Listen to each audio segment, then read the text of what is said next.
በስመ አብ ወወልድ ወመንፈስ ቅዱስ አሐዱ አምላክ አሜን። እንዴት አመሻችሁ? በምሕረት በጸጋው የደገፈን አምላካችን ይህን ጊዜ ለጥቅም የሰጠን ጌታ የተመሰገነ ይሁን። አንደኛ ጢሞቴዎስ ምዕራፍ 2 እስከ ቁጥር 5 ድረስ ባለፈው ተመልክተን እንደነበረ ታስታውሳላችሁ። ያው አጭርም ስለሆነ ምዕራፉ አነበውና ቀጣዩን ክፍል እናያለን። እንግዲህ እግዚአብሔርን በመምሰልና በጭምትነት ሁሉ ጸጥና ዝግ ብለን እንድንኖር ልመናና ጸሎት ምልጃ ምስጋናም ስለ ሰዎች ሁሉ ስለ ነገስታትና ስለ መኳንንት ሁሉ እንዲደረጉ ከሁሉ በፊት እመክራለሁ። ሰዎች ሁሉ ሊድኑና እውነቱን ወደ ማወቅ ሊደርሱ በሚወድ በእግዚአብሔር በመድኃኒታችን ፊት መልካምና ደስ የሚያሰኝ ይህ ነው። አንድ እግዚአብሔር አለና በእግዚአብሔርና በሰው መካከል ያለው መካከለኛው ደግሞ አንድ አለ፣ እርሱም ሰው የሆነ ክርስቶስ ኢየሱስ ነው። ራሱንም ለሁሉ ቤዛ ሰጠ፣ ይህም በገዛ ዘመኑ ምስክርነቱ ነበር። እኔም ለዚህ ነገር አዋጅ ነጋሪና ሐዋርያ በእምነትና በእውነትም የአሕዛብ አስተማሪ ለመሆን ተሾምኩ። እውነትን እናገራለሁ፣ አልዋሽም። እንግዲህ ወንዶች በስፍራ ሁሉ አለ ቁጣና አለ ክፉ ሐሳብ የተቀደሱትን እጆች እያነሱ እንዲጸልዩ እፈቅዳለሁ። እንዲሁም ደግሞ ሴቶች በሚገባ ልብስ ከእፍረትና ራሳቸውን ከመግዛት ጋር ሰውነታቸውን ይሸልሙ። እግዚአብሔርን እንፈራለን ለሚሉት ሴቶች እንደሚገባ መልካም ማድረግ እንጂ በሹሩባና በወርቅ ወይንም በዕንቁ ወይንም ዋጋው እጅግ በከበረ ልብስ አይሸለሙ። ሴት በነገር ሁሉ እየተገዛች በዝግታ ትማር፣ ሴት ግን በዝግታ ትኑር እንጂ ልታስተምር ወይንም በወንድ ላይ ልትሰለጥን አልፈቅድም። አዳም ቀድሞ ተፈጥሯልና በኋላም ሔዋን ተፈጠረች። የተታለለም አዳም አይደለም፣ ሴቲቱ ግን ተታላ በመተላለፍ ወደቀች። ነገር ግን በእምነትና በፍቅር በቅድስናም ራሳቸውን እየገዙ ቢኖሩ በመውለድ ትድናለች። እግዚአብሔር ይመስገን። እንግዲህ ባለፈው በነበረን የትምህርት ክፍለ ጊዜ እንደምታስታውሱት ቁጥር 5 ላይ ነበር ትኩረት ያደረግነው። ያው ከዛ በፊት የነበረውን ስለተመለከትን በተለይ ያው በጉባኤ ወይም በህብረት ስለሚደረግ ጸሎት የሐዋርያው ትምህርት ነው ሙሉውን ምዕራፉን የያዘው። እንደ አጠቃላይ ጳውሎስን መልእክት ወደ ጢሞቴዎስ የተጻፈውን ይሄንንም ብቻም ሳይሆን ሁለተኛውን መልእክት ስንመለከት በሕያው እግዚአብሔር ቤት ስለመኖር የቤቱን ጠባይና ሥርዓት አውቆ ስለመኖር ልዩ ልዩ ማስጠንቀቂያዎችና ማስገንዘቢያዎችን የያዘ ክፍል እንደሆነ ስንጀምረው አይተናል። በዚህ ክፍል የመጀመሪያው አንቀጽ ላይ በተለይ ያው ስለ ጸሎት ምን እንዳለን ተምረናል። ከሁሉ በማስቀደም ትኩረት ሰጥተን በእግዚአብሔር ፊት በጸሎት እና በልመና በምስጋናና በምልጃ ስለመኖር በዝግታና በጭምትነት ስለመሆን አስተምሮናል። እንግዲህ ዝግታና ጭምትነት ጤናማ አኗኗርን የተመለከተ እንደሆነ፣ ጸሎት ደግሞ እነዚህን ሶስት ነገሮች እንደው በትኩረት በማድረግ የምንኖረው ህይወት መሆን እንዳለበት ተምረናል። ስለ ሰዎች ሁሉ መጸለይ እንዳለብን እግዚአብሔር እውነቱን ወደ ማወቅና ሁሉ እንዲድኑ የሚፈልግ አምላክ መሆኑን አስገንዝቦናል።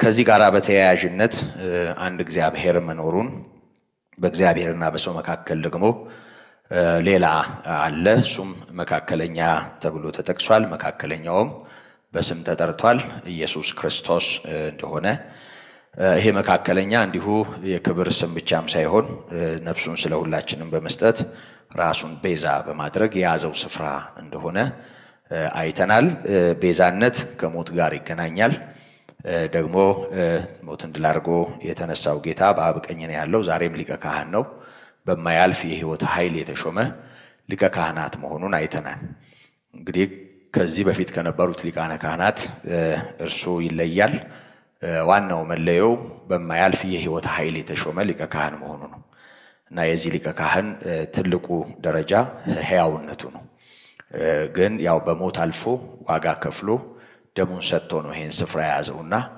አሁን ያለንበት ሃይማኖት ሊቀ ካህናት እሱ ነው እሱ ደግሞ አሁን ላለን ሕይወት የሚመጥን ሊቀ ካህን መሆኑን በተለይ ከዕብራውያን 7 በመጥቀስ ተመልክተናል ይሄ ጌታ ለሁሉ ራሱን ቤዛ አድርጓል እና ልክ አንድ ጌታ እግዚአብሔር እንዳለ ያለው መካከለኛ አንድ ነው መካከለኛውም አንድ እንደሆነ እንዲሁ ቤዛው አንድ ነው እና ብዙ ቤዛ እንዳላቸው ለሚያስቡ ሰዎች ትርጉሙ እንደሆነ ግልጽ ነው አይደል በተለይ በእኛ ማህበረሰብ ውስጥ ክርስቶስም ቤዛችን በመንልበት ቤዛዊተ ዓለም ብለን ድንግል ማርያምን እኛ ቃሉንም ራሱ ረስተነው ይመስለኛል ምን ማለት እንደሆነ ያልተሰቀለችዋን ቤዛ ያልናት ነውና ቤዛዊተ ዓለም እና ምን ያህል ስተት ሳይሆን ስተት የሚለው ቃል የማይመጥነው ነውር እንደሆነ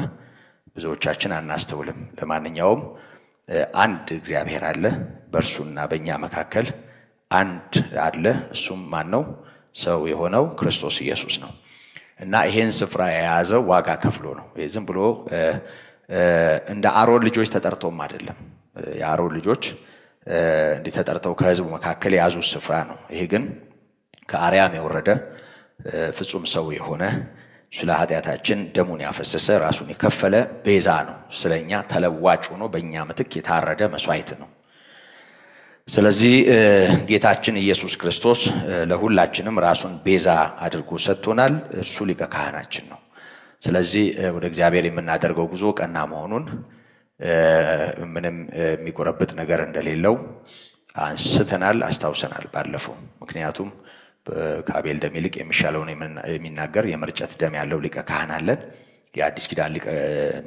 መካከለኛ የሆነ ሊቀ ካህን አለን ስለዚህ ይሄ ጌታ ለሁሉም በሰጠው መከፈለው ዋጋ በኩል በቤዛነቱ በኩል ለሁላችንም በእኛና በእግዚአብሔር መካከል ባለ ጉዳይ ዘመን ጊዜ ሁኔታ የማይሽረው ሊቀ ካህን ሆኗል እና በእርሱ በኩል ወደ እግዚአብሔር መንገዱ ቀና ነው የሚለው ቋንቋ በሚገባን ቋንቋ እንናገር ብለን ነው እንጂ እሱ ጋር መድረስ ማለት ራሱ ታስተውሉታላችሁ አይደል ዮሐንስ 14 ላይ እኔ መንገድ እውነትና ሕይወት ነኝ ባለበት ክፍል በእኔ በቀር ወደ አብ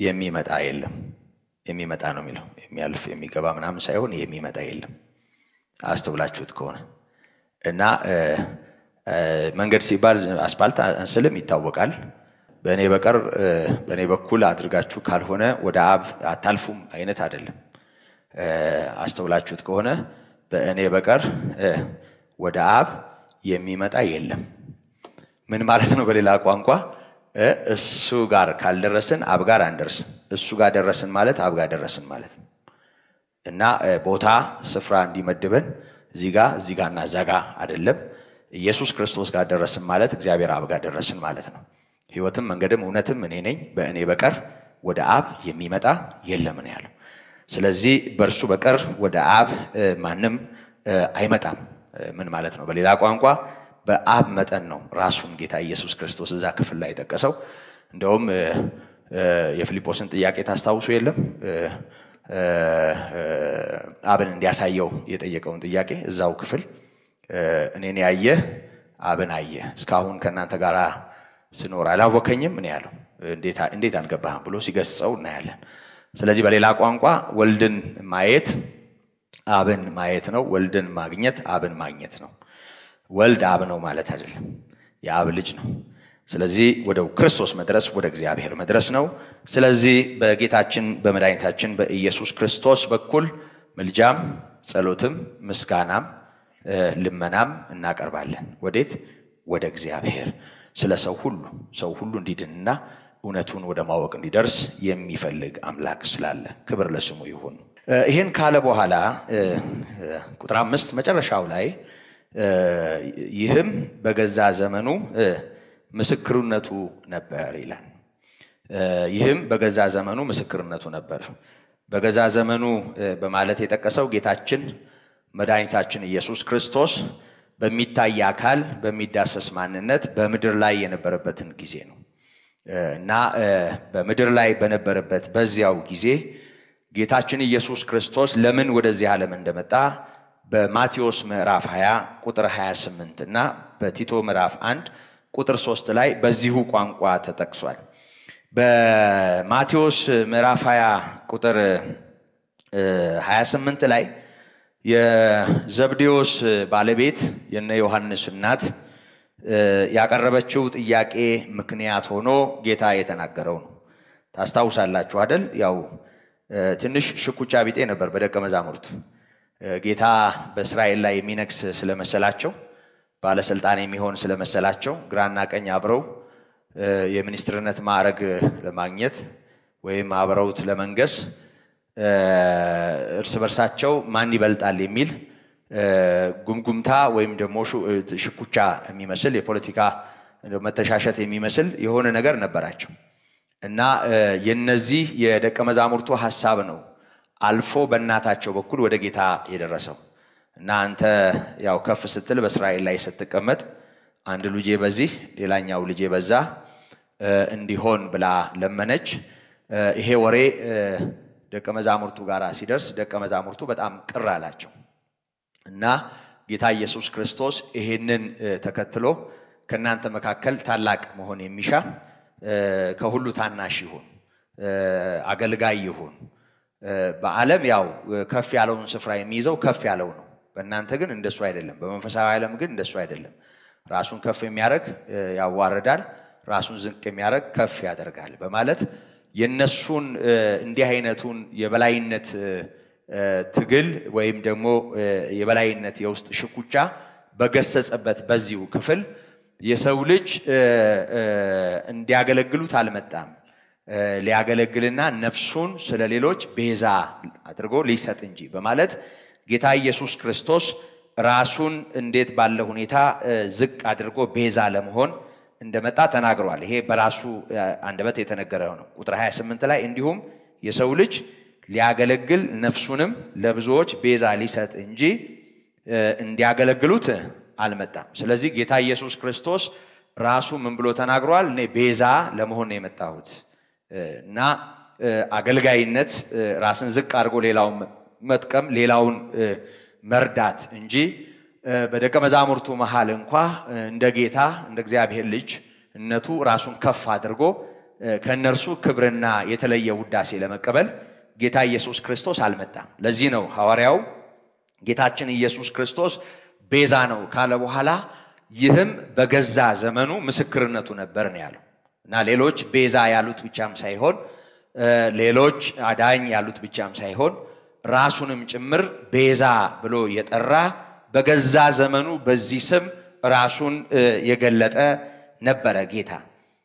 ቲቶ ምዕራፍ 1 ቁጥር 3 ላይ ይሄንኑ እውነት ነው ግልጽ አድርጎ የሚያሳየን። መድኃኒታችን እግዚአብሔር እንዳዘዘ ለኔ አደራ በተሰጠኝ ስብከት ቃሉን ገለጠ ይላል። ጌታ እግዚአብሔር መድኃኒታችን ነው።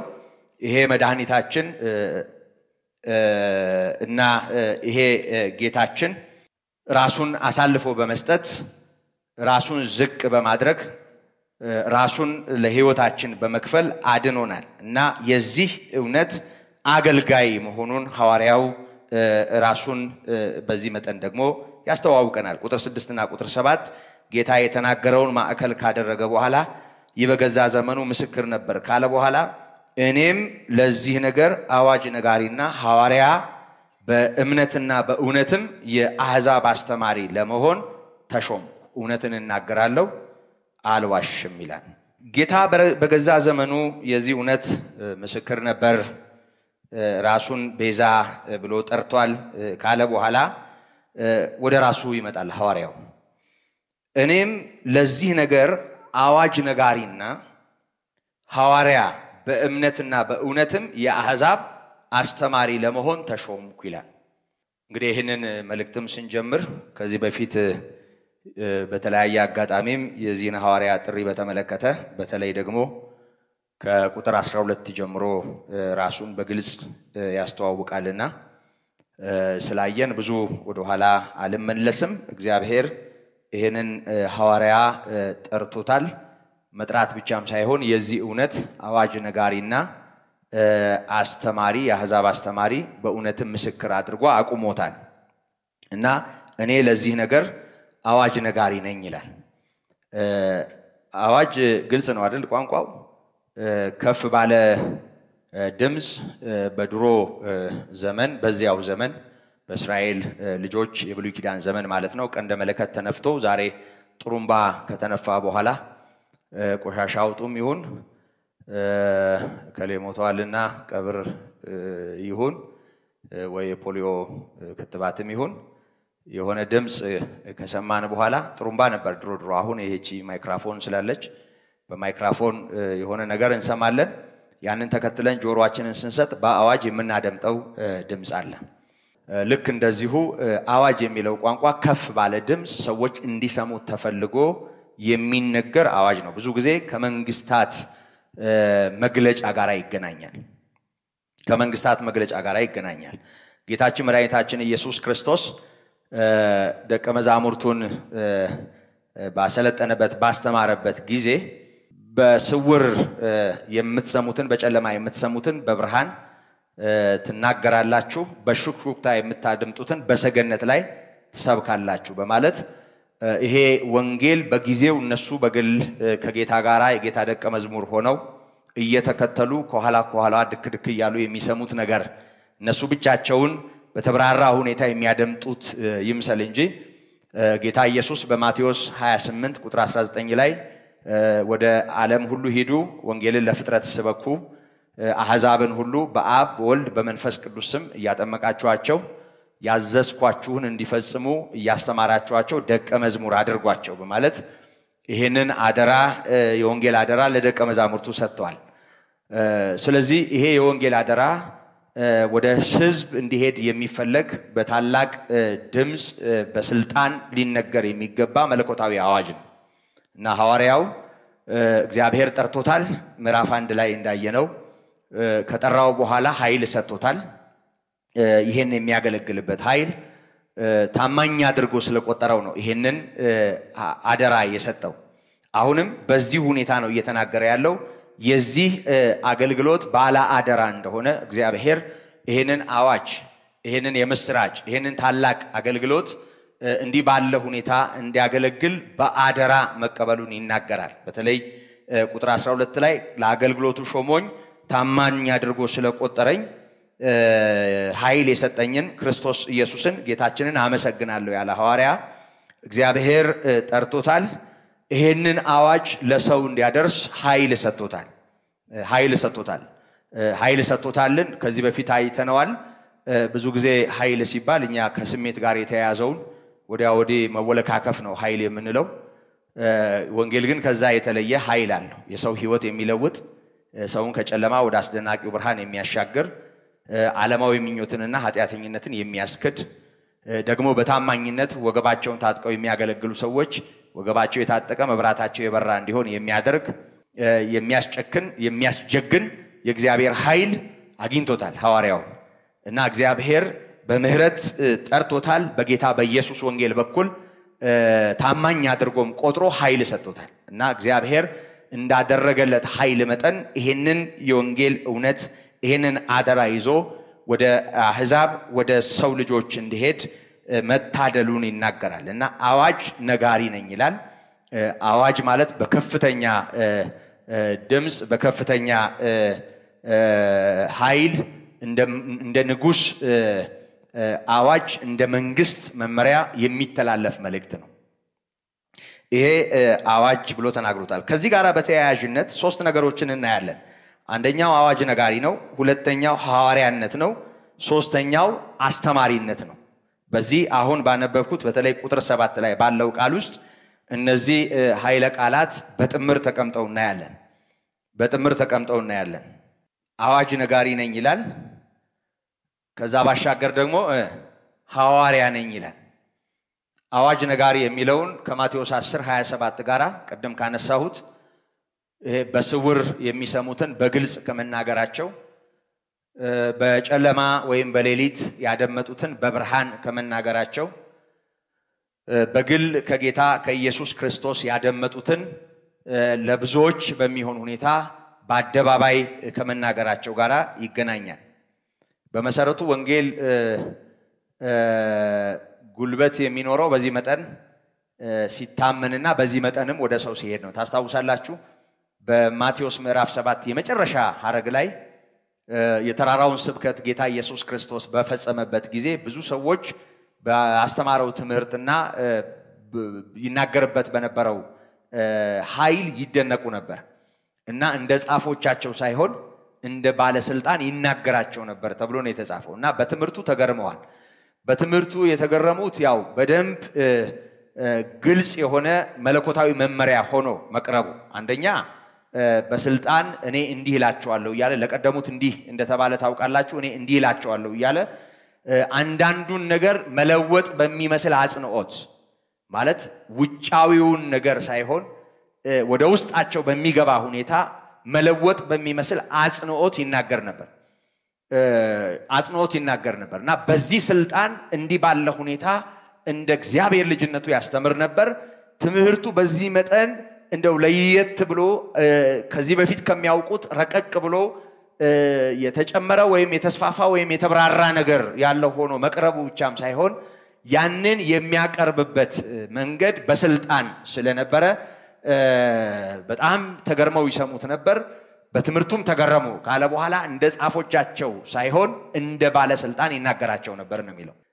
ልክ በዚህ ሁኔታ የወንጌል አደራ እንደ መለኮት አዋጅ አንዳንድ ጊዜ የመንግስት ልዩ አዋጅ ሲሆን የምንሰማው በማርሽ የታጀበ የሆነ ኢንትሮ አለ አይደል የሆነ የሚደመጥ ነገር አለ። ያንን ተከትሎ ይህ ከዚህ የወጣ እንደዚህ መግለጫ ነው የሚል ነገር እንሰማለን። አጭር ግልጽ የሆነ ልክ ከመንግስት የሚወጣ አዋጅ መሆኑን በሚያሳይ ሁኔታ እና ከዛ ያነሳ አይደለም። ይሄ እጅግ የከበረ ነው። የእግዚአብሔር ቃል መለኮታዊ ነው። ሰው ቢሰማው ይድናል ብቻ አይደለም ባይሰማውም ይሞታል፣ ባይቀበለውም አይተርፍም። ይሄ መታወቅ አለበት። አንዳንድ ጊዜ እንደው ሽምድምድ አድርገነው ሰው የምናባብልበት ሰው እንደው ዝም ብለን በቃ ያንቆለጳጳሰን ይሆነ የምንሰርቅ የሚመስል አንዳንዴ ሌባ አለ አይደል በደንብ እንዳይታወቅበት በቃ እንደሱ አይነት ስሜት በፍጹም ሊኖረው አይገባም። እንደ ሰው አቅም እንደ ሰው ደረጃ ሰውን መሸከም መልካም ነገር ነው። ግን አንዳንዴ ሽምድምድ እናደርገዋለን። በስልጣን እና በኃይል የምንናገረው ቁርጥ ባለ አቋም የምንናገረው ሳይሆን የሰው ስሜትና የሰውን ምላሽ እየለካን ዝም ብለን እንድች ጣል የምናደርገው ነገር ይሆናል። ሐዋርያው እንደሱ አይደለም አገልግሎቱ እና ለዚህ የወንጌል እውነት ለዚህ አዋጅ ነጋሪ ነበረ። በዚህ ስልጣን ነበር አዋጅ እንደሚናገር ተሰምቶት ነበር የሚያገለግለው። አዋጅ ነጋሪ ነኝ ነው የሚለው። ለምኑ ነው አዋጅ የሚነግረው? ከላይ ለሰማን አንድ እግዚአብሔር አለ። በእግዚአብሔርና በሰው መካከል አንድ አለ። እሱ ማን ነው? ሰው የሆነው ክርስቶስ ኢየሱስ ነው። ሰው የሆነው ክርስቶስ ኢየሱስ ነው። እሱ ማን ነው? ለኛ ምንድነው? እሱ ቤዛችን ነው፣ መድኃኒታችን ነው። ሕይወቱን ከፍሏል ስለኛ። ስለዚህ በእርሱ ቤዛነት ነው የምትድነው፣ በእሱ ደም ነው የምትተርፈው። እሱ ነው ያንተ መድኃኒት። እርሱን ካላመንክ ትጠፋለህ። እንደው እመን ትድናለህ ብቻም ሳይሆን እዛው እኮ በእርሱ የሚያምን የዘላለም ሕይወት አለው በሚልበት በዛው ዮሐንስ 3:16 ላይ ነው። እኛ ከላይ ነው ቁጭ ያልነው ወረድ አንልም ትንሽና በእርሱ የሚያምን የዘላለም ሕይወት እንዲኖረው እንጂ እንዳይጠፋ እግዚአብሔር አንድያ ልጁን እስኪሰጥ ድረስ ዓለሙን እንዲሁ ወዷል እና ካለ በኋላ በእርሱ የሚያምን የዘላለም ሕይወት አለው። በእርሱ የማያምን ግን በአንዱ በእግዚአብሔር ልጅ ስም ስላላመነ አሁን ተፈርዶበታል ነው የሚለው። እና ይሄንን ወንጌል የማይቀበለውን በተመለከተ ዛው ማቴዎስ ምዕራፍ 10 ላይ እንደው የማይገባው ቢኖር የማይገባው ማለት ይሄንን የማይቀበል ይሄንን አሜን የማይል ቢኖር ምን ይሁን ነው ያለው የግራችሁን ትቢያ ያራግፋችሁ ውጡ በፍርድ ቀን ለሰዶምና ለገሞራ ይቀላቸዋል ነው ያለው ስለዚህ የሰዶምና የገሞራ ሰዎች ምን አይነት ቅጣት እንዳጋጠማቸው ታውቃላችሁ እነዛ ሰዎች ከተማይቱን እግዚአብሔር ገልብጦ በፍርድ ነው ያስወገዳቸው ያን ያህል ነገር ያኔ አድርጎ ከሆነ የሰማነው እጅግ አስጨናቂና ከባድ ከነበረ የሎጥ ሚስት እንዴት ድንጋይ ሐውልት ማን ነው የጨው ሐውልት ሆና እንደቀረች እናውቃለን ከተማይቱ እንዴት እንደተገለበጠች እናውቃለን ሰዶምን እግዚአብሔር ገልብጧታል እንደ ቂጣ ነው እንዳረረ ቂጣ እንደገለበጣት እና ከላይ ድኝና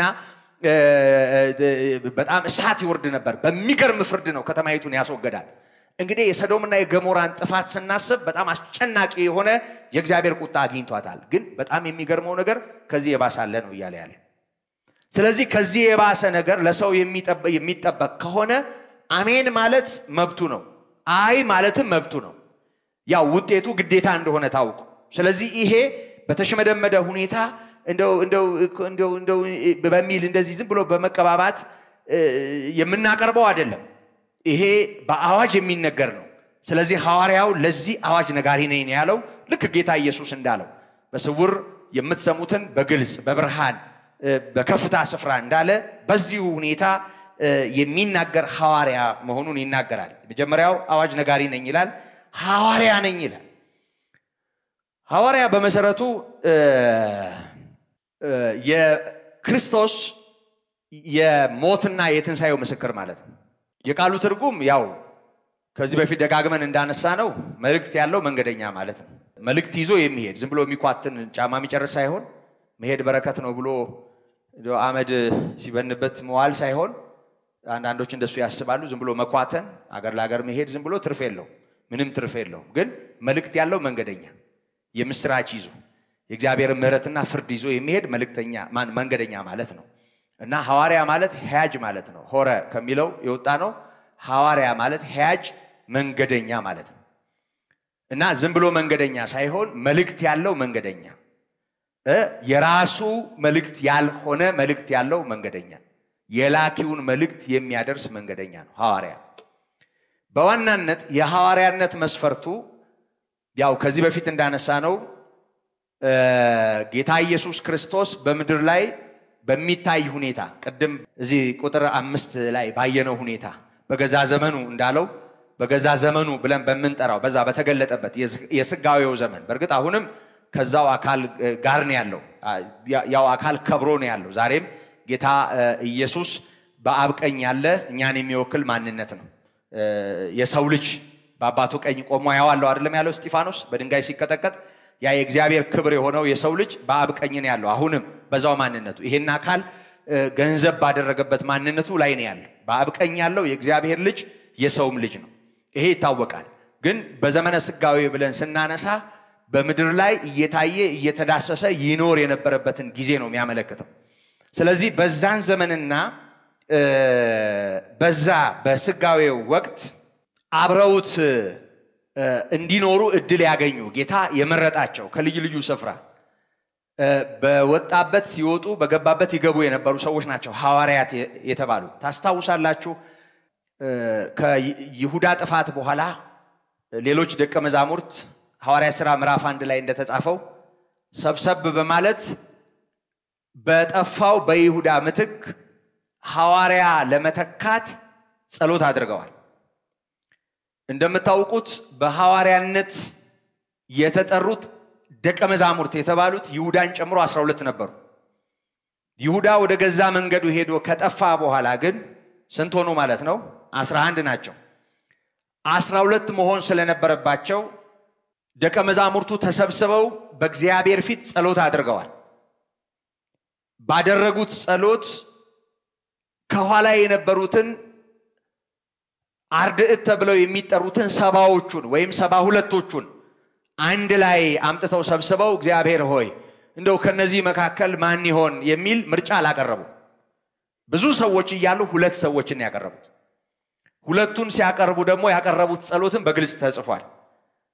ጌታ ሆይ አንተ ከኛ ጋራ በነበርክበት ጊዜ በገባህበት ገብተው በወጣህበት ይወጡ ከነበሩ ከነዚህ ከሁለቱ ይሁዳ ወደ ገዛ መንገዱ ሲያዘነብል ትቶት በሄደው ስፍራ የመረጥከውን ሰው ለይ በማለት ዕጣ ተጣጣሉ እና ዕጣው ማን ላይ ወደቀ?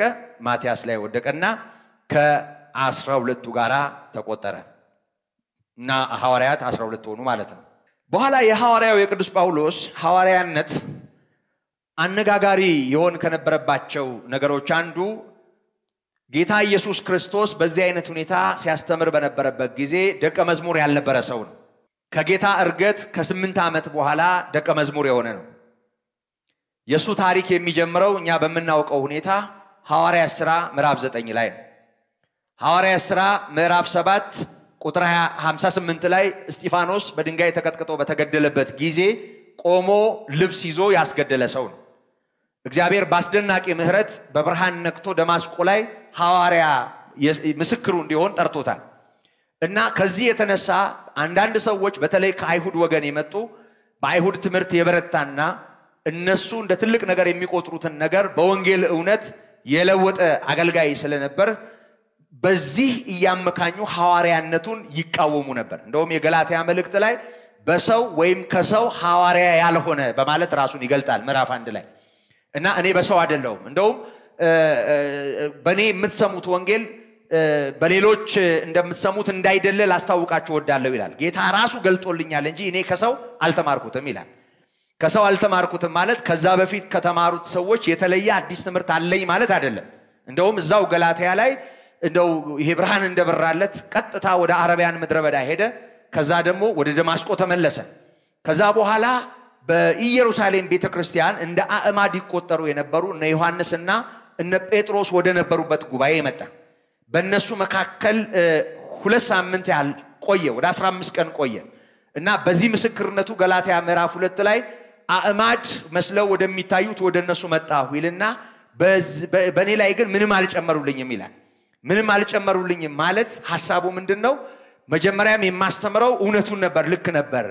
ምክንያቱም ሄዶ ዞሮ ሲመጣ ምናልባት በከንቱ ሮጬ በከንቱ ደክሜ እንዳልሆን ማለት የሰበኩት ስብከት ጌታ በአካል ካስተማረው ትምህርት የተለየ እንዳይሆን እነሱ ከሚሰብኩት ትምህርት የተለየ እንዳይሆንና ሩጫዬ ከንቱ እንዳይሆን መጣሁኝ ተመልሼ ይላል እና አእማድ ከሚመስሉት ጋራ ለመገናኘትና ከነ ዮሐንስ ጋር ለመሆን ተመልሶ መጣ። ግን ምንም አልጨመሩለትም። ምን ማለት ነው? መጀመሪያም የማስተምረው የምሰብከው የምናገረው ልክ እነሱ ያስተምሩ ይናገሩና ይሰብኩ ከነበረው የተለየ ነገር አልነበረም ማለቱ ነው። ምክንያቱም ሐዋርያት የቤተክርስቲያን ትምህርት መሰረት ናቸው። የመጀመሪያው ንጣፍ ላይ የሚገኙ ናቸው። ትምህርታቸውም ራሳቸው ማለት ያው ቤተክርስቲያን የሕያዋን አለቶች ስብስብ ስለሆነች ትምህርታቸው ማለት በሐዋርያት ትምህርት ላይ ስለሆነ ቤተክርስቲያን የተመሰረተችው። ስለዚህ እግዚአብሔር በጥንቃቄ ሐዋርያትን መርጦ በኢየሱስ ክርስቶስ በራሱ ተምረዋል፣ ከጌታ ተምረዋል። ከዛ በኋላ ደግሞ እግዚአብሔር ራሱ ጳውሎስን ወደዚህ ሐዋርያነት ጠርቶታል። ጳውሎስ ተማሪ ስላልነበረ አብሮ ስላልነበረ ሐዋርያ ሊባል አይገባውም፣ እንደነሱ አይደለም የሚል ብዙ ዘመቻ ነበረበት፣ ብዙ ውጊያ ነበረበት እና ሐዋርያውም ራሱን በሐዋርያነት ይጠቅስ ነበር። ሐዋርያ መባል ይችላል ወይ ጳውሎስ ብለን ስናይ ጳውሎስ የኢየሱስ ክርስቶስ ምስክር መሆን ይችላል። መሆን የሚችለው ለምንድን ነው? አይቶታላ ሞትን ድል አድርጎ የተነሳውን ጌታ ራሱ ነው በብርሃን ነክቶ አንበርክኮ እምቢ ብትል ብትቃወም የመውጊያው ብረት ይብስብሃል በማለት እንዳያወላዳ አድርጎ የጠራው ራሱ ነው። ስለዚህ ጳውሎስ ወገቡን ታጥቆ ያሳድደው ለነበረው የሚሰደደው መከራ ያቀብል በነበረበት ሁኔታ መከራ የሚቀበለው ሰይፍ በመዘዘበት በዛው ሁኔታ ሰይፍ ለማስተናገድ የጨከነው የትንሳኤው ምስክር መሆን ስለቻለ ነው። እስኪ ስለ ትንሳኤ የተሰጡ ትምህርቶችን እዩዋቸው። ጳውሎስ በጣም ጠንካራ ትምህርት ነው ያለው። አስገራሚ ምስጢራት በርሱ በኩል ተገልጠዋል። እግዚአብሔር ለዚህ ለይቶታል። ስለዚህ ሐዋርያው ራሱን ሐዋርያ ብሎ ይጠራል። ሲጠራው ራሱ ገና ተጠርቶ ሐናንያ ወዳለበት ስፍራ ሲመጣ ሐናንያ በጣም ደንግጦ ስሙን ሲሰማ እንዴ እሱኮ ህዝብህን ለማሳደድ ደብዳቤ ይዞ ከህዝብ አለቆች የወጣ ነፍሰ ገዳይ ነው ሲል በህዝብና በአሕዛብ ዘንድ ስሜን እንዲሸከም የመረጥኩት ምርጥ ዕቃ ነው ሂድና እጅህን ጫንና ጸልይለታል ስለኔ ምን አይነት መከራ ይቀበል ዘንድ እንዳለው እኔ ራሴ ያመለክተዋለሁ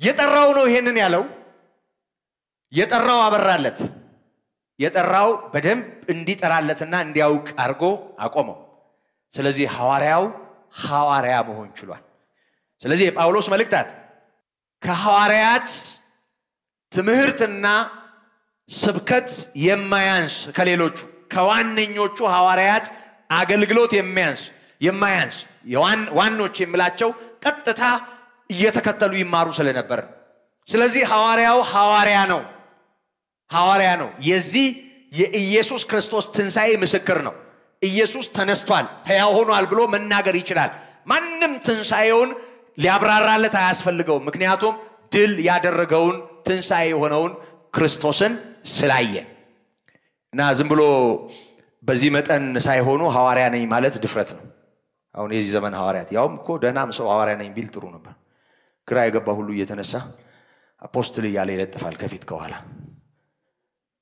ነውር ነው ይሄ ነውር ነው ሐዋርያትና ማን ናቸው ሐዋርያት የተባሉ የትንሣኤው ምስክሮች አብረውት የነበሩ እዲው በመሰረቱ ለስም ያን ያህል እኔ አሁን ሐዋርያ መባል አለብኝ ምናምን ብሎ መሟገት አለበት ሰው ብላችሁ ታስባላችሁ ጤነኛ ከሆነ ሰው ሳይሆን ሲቀር ነው በሆነበት ነገር እንዲጠራ ብዙ ትግል የሚያደርገው ታዘባችሁ ታውቃላችሁ ለብለብ ያለ ዕውቀት ያላቸው ሰዎች ታይትላቸውን ያስቀድማሉ ዶክተር ካላሏቸው የሚበሳጩ መምህር ካላሏቸው የሚያቆርፉ ሊቀ መናምንቴ ካላሏቸው ብዙ ነገር የሚያጎድሉ ኢንጂነር ካልተባሉ በቃ እቺን ፕሮሞት የሚያደርጉ አሉ ወይ አይደሉም ወይ ደግሞ ስሙ ከማንነታቸው ይበልጣል እና ይሄ የብዙ ሰው በሽታና የብዙ ሰው ችግር ነው ይሄ ሐዋርያ በራሱ በጌታ ተጠርቶ የትንሣኤው ምስክር መሆን የቻለ ሐዋርያ ነው በሐዋርያነት ውስጥ የመጀመሪያው መስፈርት ጌታን ይሄ ያየነውን ከመመስከር የሰማነውን ከመናገር ወደ ኋላ አንልም ማለት የሚችል በዚህ ሁኔታ መመስከር የሚችል ሰው ነው ሐዋርያ የሚሆነው ይሄንን ማስተዋል ያስፈልጋል በእምነትና በእውነትም የአሕዛብ አስተማሪ ለመሆን ተሾም በመሰረቱ አስተማሪ የሚለው ቃል ብዙ ጊዜ በእኛ ቋንቋ እኛ ባደግንበት ባህልና ቋንቋ እንደ ትምህርት ሃይማኖት አይነት ጠንከር ያሉ ሃይማኖታዊ ትምህርቶችን ከማስተማር ጋር ምን ማለት ነው ይገባናል አይደል አንዳንዴ በስብከትና በትምህርት መካከል ያለው ነገር ግልጽ ነው አይደል አሁን የተመሰረትንበት የቆምንበትን መሰረት በተመለከተ ለምሳሌ ነው የምናገረው ለዚህ ጉባኤ በሚሆን ሁኔታ ለምሳሌ ምስጢረ ሥላሴን በተመለከተ ወይም በአብ ወልድ በመንፈስ ቅዱስ ማመንን በተመለከተ እኔ የፈለገው አይነት እንደው ጸጋው ቢበዛልኝ ቀድሞ ካስተማሩት ሰዎች የተለየ ትምህርት ባስተምር እኔ ችግር አለብኝ ግልጽ ነው ችግር አለብኝ ትምህርት ማንንም ሰው በራልኝ ብሎ ብልጭ አለልኝ ብሎ እንደፈለገ ወዲያና ወዲህ የሚጎትተው ነገር አይደለም ትምህርት ማለት በቃ አስቀድሞ በጌታ የተነገረ ከሱ የሰሙት ለኛ ያጸኑትና በዛው ሁኔታ ጌታ ቢረዳን ለታመኑት እየሰጠን የምናስቀጥለው ነው ማስተማር ማለት በአጠቃላይ መለኮታዊውን ወይም ሰማያዊውን እውነት በተመለከተ መሬት የያዘ ትምህርት ምን ማለት ነው እያንዳንዱ ሰው በቃ መስመሩ ምን እንደሆነ አውቆ የሚኖርበትን ትምህርት ማስተማር ማለት ነው ሐዋርያው አስተማሪ ነው ያስተምራል የአሕዛብ ሁሉ አስተማሪ ነው የአሕዛብ ሁሉ አስተማሪ ብሎ ራሱን ይጠራል እንደውም ሐዋርያው ቅዱስ ጳውሎስ የአሕዛብ አስተማሪ የሚለውን ቋንቋ ራሱ ጌታም ሲጠራ በሕዝብና በአሕዛብ ዘንድ ስሜን እንዲሸከም የጠራውት ነው ያለው ከዛ ባሻገር ራሱን የአህዛብ አስተማሪ እንደሆነ ይናገር ነበር ራሱ እግዚአብሔር እዛ ገላትያ 2ም ላይ እንደው ለኬፋ ለአይሁድ የሆነውን ወንጌል የሰራለት እግዚአብሔር ለኔ ደግሞ ለአህዛብ የሆነውን ወንጌል ሰርቶልኛል ይላል ምን ማለት ነው ለአህዛብ ሌላ ለአይሁድ ሌላ ነው ማለት አይደለም ግን የተለያዩ ናቸው እነሱ የተገነቡበት ዕውቀት ያደጉበት የህሊና ስሪት እዚህ አይምሮአቸው ውስጥ ያለው መዋቅር ይለያያል ምንም ጥርጥር የለው ማለት ይሄ ሃይማኖታዊ ከክርስትና ጋር የተያያዘ ባህል ያለውን ሰው ለማስተማር ለምሳሌ ነው የምናገረው በእስልምና ውስጥ ያደገን ሰው ማስተማር ኢትዮጵያ ውስጥ ያደገን ሰው ማስተማር ሳውዲ አረቢያ ያደገውን ሰው ማስተማር ደግሞ ቻይናም ከተገኘ እዛም ያለውን ሰው ማስተማር እዛ ሩቅ ምስራቅ ያሉ ሰዎችን ማስተማር አንድ አይነት ይመስላችኋል ትምርቱ ነው አንድ አፕሮቹ ወይም ደግሞ ለአገልግሎቱ የሚሆነን አቀራረብ ግን ይለያያል ይሄ አሁን በእኛ መሃል ያለ ነገሮችን የምንቀባበልበት ወይም የምንቀበልበት መለያየት አለ እንደ ማህበረሰብ ደግሞ ከተለያየ ባህል የመጡ ሰዎች ከተለያየ ሃይማኖት የመጡ ሰዎች ከተለያየ ያስተዳደግ መዋቅር የመጡ ሰዎች የተለያየ አይነት ነገር ይኖራቸዋል አይምሮአቸው ውስጥ አኗኗራቸው ውስጥ ከዚህ የተነሳ ኬፋ ለአይሁድ የሆነውን ወንጌል እንዲሰብክ ራሱ እግዚአብሔር ሰርቶለታል ሲል ወንጌሉ የተለየ ሆኖ ሳይሆን ለአይሁድ ማህበረሰብ በሚመጥን ሁኔታ እነሱን ማዕከል ያደረገ አገልግሎት እንዲኖረው ለጳውሎስ ደግሞ ለአህዛብ የሆነውን አገልግሎት እንዲያገለግል በጣም ይገርመኛል በህግ በወግ በስርዓት ጥርቅ ብሎ ያደገ ሰው ነው እና ግን በሚገርም ሁኔታ ለአህዛብ ይመች ነበር ጴጥሮስና ጳውሎስን ስታዩዋቸው በማንነታቸው በጣም ይለያያሉ አሳ አጥማጅ የነበረ ነው ብዙ ያልተማረ ሰው ነው ታውቃላችሁ አይደል እኔ አይደለም ያልኩት ሐዋርያት ሥራ ምዕራፍ 4 ቁጥር 12 ላይ ያልተማረና መጽሐፍ የማያውቁ መሆናቸውን አይተው አደነቁ ይሄን ሁሉ ጥበብ ከወዴት አመጡት ብለው መገረማቸውን ተጽፏል ጴጥሮስና ዮሐንስ ናቸው እንደዚህ የተባሉት እና ብዙ በትምህርት በጣም በቃ የመጠቀ ይሄ እንደ ገማልያል እግር ስር ሆኜ እንዲተማርኩኝ እኔ ፈሪሳዊ ነኝ ምናምን እንደሚል ጴጥሮስ ፈሪሳዊ አይደለም አሁን ዝም ብለን ስናየው እንደ ሰው ቢሆን አሁን እንደ ሰው ቢሆን ጳውሎስን ለአይሁድ ማድረግ አይሻልም ወይ ምን ያውቃል ወግ ያውቃል ባህል ያውቃል አይደል እንደ ሰው በቼም እግዚአብሔር እንዲሁ ድብልቅልቅ እኮ ነው ያደረገው እንዲህ የገለበጠው ማንንም ሰው እንዳይመካ አድርጉ ማንንም ትምክህቱን ሰብሮ ነው እግዚአብሔር ያሰማር ይገርመኛል አሁን እኔ በሆን በእውነት ይሄ ቤተ ክህነት ያላደገውን ሰውዬ ኬፋን ያንን ድንጉት ያንን አሳ አጥማጅ እሱን በቃ ምንም ጣጣ የሌለበት ልክ እንደሱ አህዛብ ወደ ሆኑት መላክ ሰው ቢሆን እንደሱ ነው የሚያደርገው እኔ በሆን እንደሱ ነው ማድረገው አሁንስ መከራ ምን በላው እንደሱ አይደል በቃ እንደሱ እኮ ነው አሁንም እኮ የኛ የዚህ ዘመን አገልግሎት አንድ እኮ በሽታ በቃ ቄስ ለማገልገል ቄስ ግዕዝ አዋቂ ለማገልገል ግዕዝ አዋቂ እግዚአብሔር እንዲህ ነው የሚገለብጠው እንደሱ ነው እኛም ኮፒ ፔስት አድርገን የዓለሙን አምጥተን እንዳለ እንድቻ አምጥተን በዛው መጠን ስንታገል ስንላላጥ ጊዜያችንን እንፈጃለን እግዚአብሔር አሰራሩ በጣም ይገርማል እጅግ ይገርማል ኬፋን የአይሁድ አገልጋይ ምንም በቃ የአይሁድ ዕውቀት ብዙ የሌለው ብቻ እዛ ማህበረሰብ ውስጥ ያደገ ነው ከዛ ውጪ ፈሪሳዊ አይደለም ጳውሎስ ደግሞ ረጅም ዘመኑን በትምህርት ያሳለፈ በዛ የሃይማኖት ስርዓትና ወግ ማን ነው እሱ ፈሪሳዊ የመባል መብት ያለው ተጠያቂ ነው ለዛ የሃይማኖት ስርዓት አዋቂ ነው እንዲህ አይነቱን ሰው አዋቂውን ሰውዬ ምንም በቃ እንደ የብሉይ ኪዳን ታሪክ ለማያስፈልጋቸው ወደ እግዚአብሔር ጸጋ እንዲሁ መምጣት ለሚያስፈልጋቸው ሰዎች አቀረበው እና ይገርማል ለሱ ያንን የሰራለት ለኔ ይሄኛውን ሰርቶልኛል ይላል ቃል በቃል እግዚአብሔር አደራረጉ እንደሱ ነው ድብና አርጎ ማመን ነው የሚያዋጣው እግዚአብሔርን ለማገልገል ዋናው አቅም እምነት ነው ዋናው አቅም እምነት ነው ይኸውላችሁ ዕውቀት አያስፈልግም እያልኩ አይደለም የትምህርት ዝግጅትም ባዶ ነው እያልኩ አይደለም ግን ስንመጻደቅበት እግዚአብሔር የሚጸየፈውና የማይሰራበት ተራ ነገር ይሆናል ባዶ ይሆናል ጳውሎስ ራሱ ይሄንን ነግሮናል ለኔ ረብ የሆነውን ነገር ጥቅም የሆነውን ማለት ነው ፊልጵስዩስ 3 ላይ ከጌታዬ ከኢየሱስ ክርስቶስ ዕውቀት የተነሳ እንደ ጉዳትና እንደ ጉድፍ ቆጠርኩት የህይወት ዘመናችንን ዕውቀትና ልምድ ጉዳትና ጉድፍ ያረጋል ምንም የሌለውን ደግሞ ለብዙዎች ጥቅም ያደርጋል። እግዚአብሔር እንደሱ ነው የሚሰራው። በመንፈሳዊ ዓለም እውነት ከሲስተም ይልቅ ከዘዴ ይልቅ በሰው ጥበብ ካለ ወዲያና ወዲህ መወላከፍ ይልቅ የሚያዋጣው እምነትና እውነት ነው። ሐዋርያው ይሄንን እየተናገረ ነው። በእምነትና በእውነት ይላል። በእምነትና በእውነት የአሕዛብ አስተማሪ ለመሆን ተሾምኩ። የጠራው ነው የሾመው፣ ራሱን አልሾመም። ራሱን ከፍ አላደረገም። ለአገልግሎቱ ሾሞኝ ታማኝ አድርጎ ስለቆጠረኝ ኃይል የሰጠኝን ጌታዬን አመሰግናለሁ እንዳለ ጠሪው ነው ሿሚው። ጠሪው ነው ጸጋን የሚሰጥ ኃይልን የሚያቀዳጅ። ራሱን አልሾመም፣ ሰዎችም አልሾሙትም። ምንም እንኳ በእንዲህ አይነት ሁኔታ መሾም ሁሉ ስተት ነው ባይባልም ራስን መሾም ምንጊዜም ችግር ነው። ግን አንዳንዴ በታመኑ ሰዎች አደራ መቀበል አለ። እሱ እንደ ስተት አንቆጥረው፣ በቅብብሎች ስለሆነ እንደ ዱላ ቅብብል የወንጌል አደራ ከትውልድ ወደ ትውልድ የሚሄደው።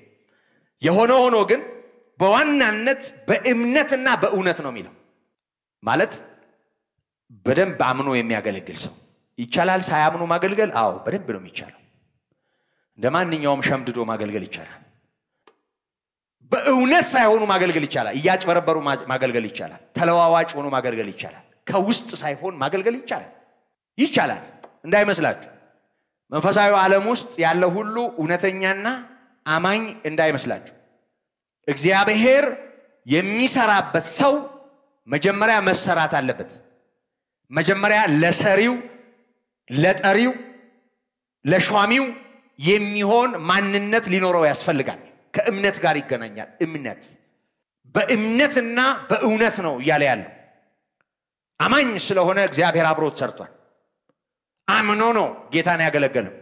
የአገልግሎቱ ብቻም ሳይሆን የህይወቱ ጌታ እንደሆነ አምኖ ነው የሮጠው። በሄደበት ሁሉ በህይወቱ ዋጋ የሚያስከፍል ነገር እያለ እንኳ ጠሪውን አምኖ ነው ዋጋ የከፈለው። በእስያ ስለደረሰብን መከራችን ወንድሞች ሆይ ታውቁ ዘንድ እንወዳለን ካለ በኋላ ሙታንን በሚያስነሳ በእግዚአብሔር እንጂ በራሳችን እንዳንታመን ብዙ ጊዜ የሞትን ድምጽ በውስጣችን ሰምተን ነበራል። ይሄንን ከሚመስል ሞት አዳነን ያድነንማል። አድኖናል ያድነንማል ያለው ሐዋርያ በነገር ሁሉ የሚያደርገው እዚህ ላለ ምድር ላይ ላለ በዙሪያው ላሉ ሰዎች ጭብጨባም አይደለም፣ ሙገሳም አይደለም፣ ክብርም አይደለም፣ ገንዘብም አይደለም፣ ጥቅምም አይደለም። ያ ቢሆን ኖሮ የነበረበት ይሻለው ነበር። ዕብራዊነት ጥቅም ነበረው። ጥቅሙን እንደ አልባስጥሮሱ የሽቶ ብልቃጥ ሰብሮ ነው የወጣው። በስምንተኛው ቀን የተገረዘ የብንያም ነገድ መሆኑ የራሱ ክብር ነበረው በማህበረሰብ ውስጥ። ይሄንን እንደ መስዋዕት ትቶት ነው የወጣው፣ ለጌታ ሰውቶት። በዛ ማህበረሰብ ውስጥ ረብ የነበሩ ጥቅም የነበሩ ነገሮችን ጠቅላላ ሲሰዋ ዝም ብሎ ሰው አይሰዋም። ሰው ክብሩን ከጣለ፣ ጥቅሙን ከጣለ፣ ሰው ዋጋ የሚከፍልለት ጉዳይ ካለ እውነታው እምነት ነው የሚሆነው። እምነት ነው የሚሆነው። ስለዚህ አገልጋይ ብቻ አይደለም፣ እግዚአብሔር ሾሞኛል ብሎ ቀብረር ያለ ሰው ብቻ አይደለም፣ በእምነትና በእውነት። አንዳንዴ እምነት ለምን ሰብከው አገልግሎት ደግሞ ለሰባኪያን እኛ አገልጋይ ነን፣ ማህበረሰቡ ምእመን ነው፣ አማኝ ነው። እንደ ቃሉ ልክ እንደ ንግግሩ ምእመናት ምእመን ነው ከተባለ በቃ ምን ማለት እንደሆነ ይገባቸዋል። እና ብዙ ሰው አማኝ ነው፣ በቃ በየዋህነት መጥቶ አፈር እንደዚህ ልሶም ቢሆን ግድግዳ ተሻሽቶም ቢሆን እንደው መድኃኔዓለም ብሎ የሚጠራውን ጠርቶም ቢሆን አምኖ በቃ ልክ ቢሆንም ባይሆንም ስፍስፍ ብሎ የሚሄደው ማህበረሰቡ። ሌላው ግን ብልጣብልጥ ነው። በቃ ስራ ይሆናል፣ አገልግሎት ይሆናል፣ አገልግሎት እንደማንኛውም ሙያ ይሆናል። ሌላ የሚያስተምር ይሄንንም ሊያስተምር ይችላል። አይቻልም? በውጭ ባሉ ኮሌጆች እና ዩኒቨርሲቲዎች ውስጥ እንደ አንድ ሌላ ሳብጀክት እንደ አንድ ሌላ ትምህርት ቴዎሎጂካል የሆነ ነገር ይሰጣል። ሌላ ትምህርት በሚማርበት ትምህርት ቤት እዚህ ሀገር ነው። በእርግጥ አሉ እንደዚህ አይነት ትምህርት ቤቶች ሌላውም ዓለም ቢሆን። የሆነ ሆኖ ግን እኛ ሀገር ነው በቤተ እምነት ጥላ ስር ትልልቅ መንፈሳዊ የሆኑ የትምህርት ተቋማት ያሉት። አብዛኛው ዓለም ላይ ከሌላው ጋር አብሮ ይሰጣል እና ሰዎች ሳያምኑ ሲጋራም እያጨሱ እንደማንኛውም ትምህርት ታሪክ እንደሚያስተምር ወይም ሌላ ትምህርት እንደሚያስተምር ይሄንን የሸመደደውን ያጠናውን በደንብ አድርጎ ከዚህም ያገኘውን ነገር ያወራ ሊቀጥል ይችላል። ሰዎችም ያንን ተምረው በቃ ተፈትነው ዲግሪና ዲፕሎማ ወይ ማስተርስና ፒኤችዲ ይዘው ሊወጡ ይችላል።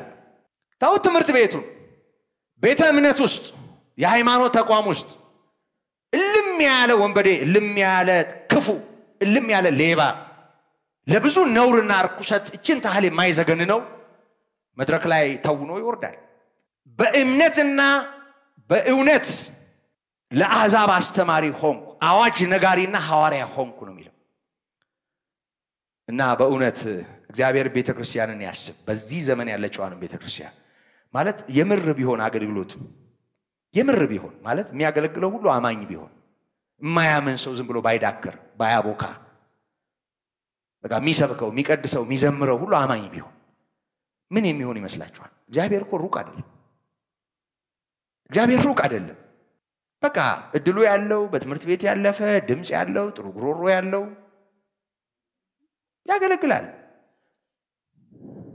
ያገለግላል። ይሄ የምድራችን መርገም ነው። የሆነ ሆኖ ግን ይሄንን አገልግሎት የተሸከመው ሐዋርያ እንደማንኛውም ደህንነት እንደሚያስፈልገው ምእመን አማኝ ነው። ለሌላውም እውነተኝነት እንደሚያስፈልግ እሱም እውነተኛ እውነት በእምነትና በእውነት የአሕዛብ አስተማሪ ሆንኩ ይልና እውነትን እናገራለሁ አልዋሽም ይላል። እና እግዚአብሔር ይመስገን የምናገረው እውነት ነው ውሸት የለብኝም ይላል። በእውነት አማኝ ስለሆነ በእውነትና በእምነት ስለሚያገለግል ውሸት የለበትም። ለተናገረው ነገር የሚሞትለትን እውነት የሚናገር ሐዋርያ ነበር።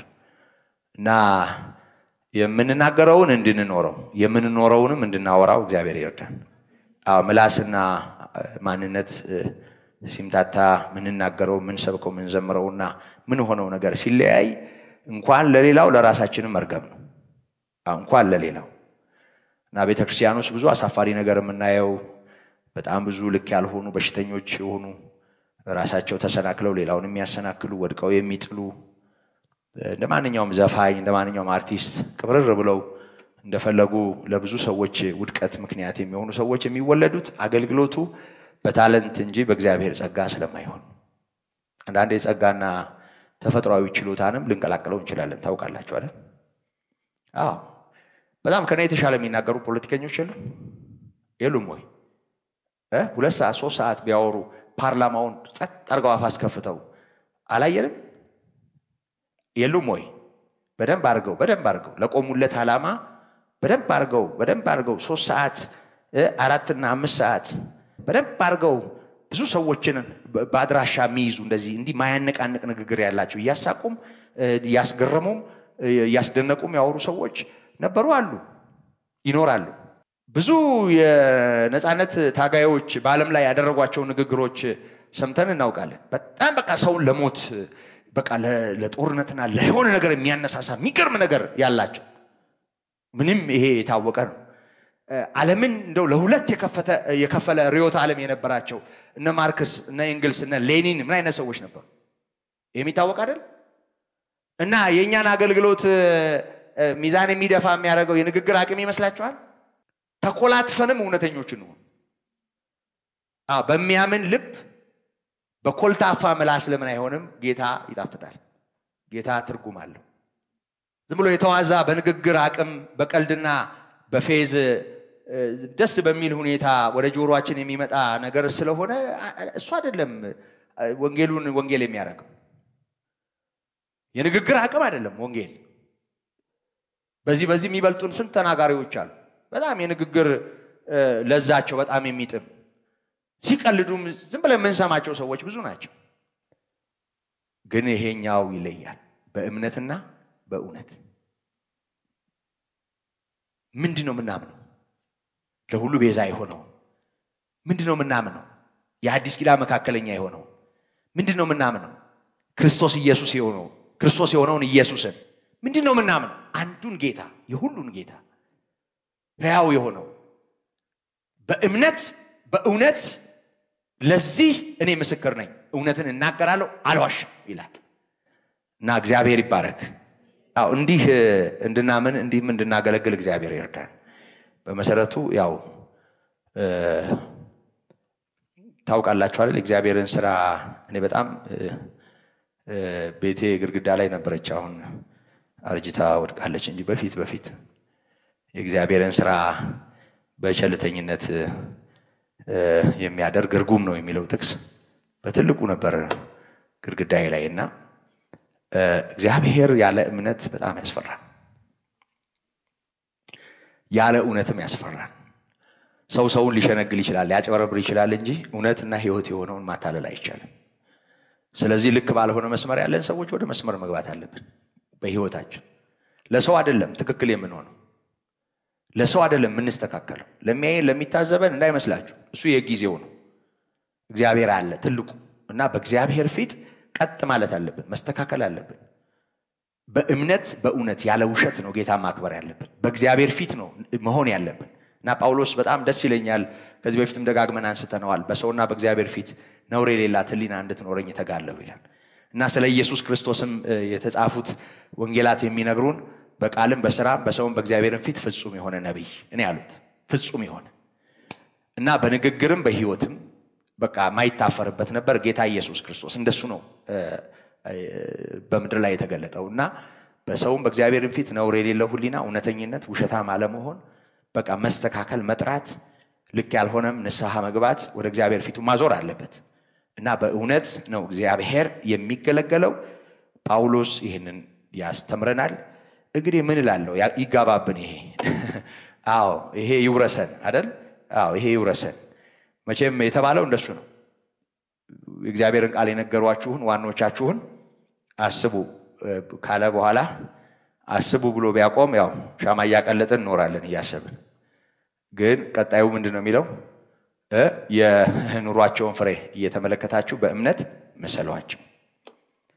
እና ዋኖች እነዚህ ነበሩ በእውነትና በእምነት የጌታ ምስክሮች ነበሩና ይሄንን ነው የሚነግረን። የእግዚአብሔር ጸጋና ሰላም እንዲሁ ምህረት ይብዛልን።